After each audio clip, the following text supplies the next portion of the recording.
қазақ эстрадасының дүлдүлі Роза Рымбаева жақында ғана келін түсіргенімен оның қызығын өте аз көрді.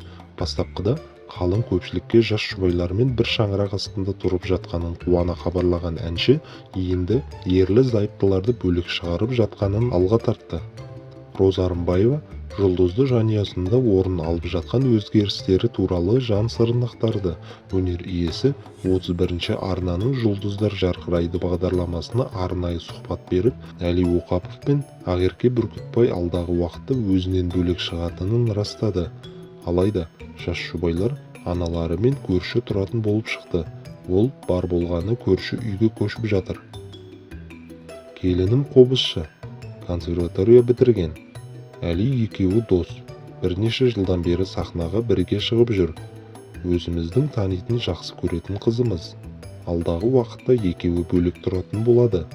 Бірақ көрші тұрамыз, бір аулада тұрамыз. Ал той мәселесіне келетін болсақ, той карантин бітпейінше болмайды. Ешқандай той, ешқандай мереке болмайды. Оған біздің хақымыз жоқ. Бұл біріншіден. Ал екіншіден, халық осындай қиыншылық көріп жатқанда, ауырып жатқанда қалай қайдағы той, дейді Роза Қуанышқызы.